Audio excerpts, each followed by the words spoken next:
राम राम मंडळी. तर मी गेले होते आज गावात, म्हणजे हडपसर गावामध्ये, तिथं बस स्टँडला. तर माझ्या आईला आणायला आणि बहिणीला सोडायला गेले होते, पण फार प्रचंड ऊन होतं, त्यामुळं मोबाईल झाला डाऊन. मी आले घरी. हाय हॅलो सोडा आणि रामकृष्णारी श्रीनाथ सोडा कृष्णारी मंडळी. मी विद्या देशमाने तुमचं स्वागत करते माझ्या विद्याच लिटिल वर्ल्ड या यूट्यूब चॅनलमध्ये. खूप खूप स्वागत. मी बरी आहे, तुम्ही मजेत असाल अशी मी प्रार्थना करते. आणि आज आम्ही करत आहोत, तुमच्याकडे या याला काय म्हणतात, आमच्याकडे तर शिकवडा डिकोडा असं म्हणतात. आता जायचं बाळ बघायला, त्याला अजून अवकाश आहे, पण याची पूर्व तयारी म्हणून ते करत आहोत. तर त्या गोष्टी खोबरं खाली खोबरं आहे आणि वरती खाली 2 तासाची मेहनत आहे माझ्या आईची आणि माझी ह्याच्यामध्ये. पण माझा जास्त वेळ गेलाय त्यासाठी. माझ्या बॉटल इथं लागलं, पण जखम झाली तर निवारच झाली इथं. तर माझं कसं आहे, माझ्याकडे विळी येत नाही मागायला, त्यामुळे खोबऱ्याच्या अशा बारीक बारीक मी तुकडे गेले आहेत आणि खाली काही नाही तेच गेले. तर आता याला अजून बरंच काही मेहनत आहे. हे वाळवलेलं आहे छान उन्हामध्ये. ह्याच्या पुढची प्रोसेस मी तुम्हाला दाखवते. घेतलं आणि आपण घरी जाणार नाही, त्यामुळे जाण्यासाठी बाहेर जायचं, त्यामुळे ह्या डब्यामध्ये ते सगळं घालूया, म्हणजे व्यवस्थित दळायला जायला येईल.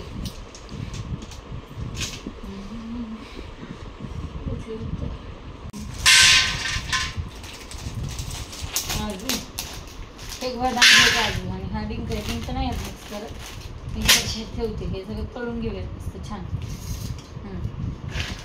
किचन. तर काजू आणि बदाम भरपूर साऱ्या गावरान तुपामध्ये भाजायला, म्हणजे काय म्हणतात, फ्राय करायला ठेवले. आता काजू बदाम माझ्या बहिणीने कधी भाजले नव्हते. आई म्हणली मी पण कधी तुपात तळले नव्हते किंवा भाजले नव्हते. पण मी म्हटलं की मी बऱ्याच वेळा ते म्हणजे हे जे दळायला न्यावं लागतं ना, तिकडं गेल्यावर पाहिलं होतं. तर त्या बऱ्याचशा बायकांनी अगदी काजू बदाम मनुकेसुद्धा तळून आणले होते, अक्रोड पिस्ते सगळं तळून आणलं होतं. म्हटलं चला आपल्याकडं आहे ना गावरान तूप, मग आपण तळून जरा रोस्ट करावे, म्हणजे रोस्टची वेगळंच लागते टेस्ट. आणि मग हे सगळं तळलेलं त्यात खोबरं खारीकमध्ये हे सगळं मिक्स केलं आणि आता वेळ आली डिंकाची. तर खरं तर सांगू, मला वाटतं बदामाचा रंग ह्याच्यामध्ये उतरलेला आहे, त्यामुळे हे तूप थोडंसं लालसर झालेलं आहे. मग बदाम डिंक तळायला घेतला आणि हा ना आलाय की आल्यानं मला म्हणतो मी तुला दिवाळीची आठवण करून देऊ का. दिवाळीची आठवण आणि दिवाळीचा इन्सिडेंट तुम्हाला माहिती आहे ना. यांनी मला भाजवलं होतं, मग परत तूप भाजायला घेतलं, परत अजून थोडंसं एक्स्ट्रा तूप घातलं आणि तुपामध्ये सगळा डिंक फ्राय करून घेतात. तसं तर मी 4-4 दाणे टाकून भाजत होते, पण माझी आई मला बोलली की 4 टाकू नको, सगळं एकदम टाक आणि थोडासा आतनं जरासा कच्चा राहिला तरी चालेल. असं तर पहिल्यापासून म्हणजे लोक असंच टाकत होते अख्खा, पण आता जरा लोकांना टेस्टी पाहिजे सगळ्या गोष्टी म्हणून डिंक तळून घेतलेला आहे. तर रात्री झाल्यावर मी जरा बाहेर गेले होते, तवर येऊस तर आईने कारल्याची भाजी केली, चपात्या करत होती मी. आले तर आई खरंच वेगळीच असते आईची माया. आणि खूप दिवसांनी आई माझ्याकडे आली. गेल्या वेळेस आली होती त्यावेळेस जरा थोडीशी ती पण टेन्शनमध्ये होती, आणि दुसरं म्हणजे ती थांबू पण नाही शकले. आणि भावाचा मुलगा सोबत आणला होता, बापरे तो तर अतिशय डेंजर पोरगा, लय म्हणजे लय भयंकर. नंतर संध्याकाळच्या वेळेला मग मी आमरस केला आणि हे आम्ही सगळेजण मिळून जेवलो. मग मी आई आम्ही गप्पा मारत मारत जेवण केलं दोघींनी. आधी ह्यांनी केलं आणि नंतर आम्ही दोघींनी केलं. आणि हे गुलाबजाम माझ्या मिस्टरांनी केले, पण माझ्या मिस्टरांना जास्त व्हिडिओ द्यायला आवडत नाही, त्यामुळं मग मी त्यांना घेतलं नाही.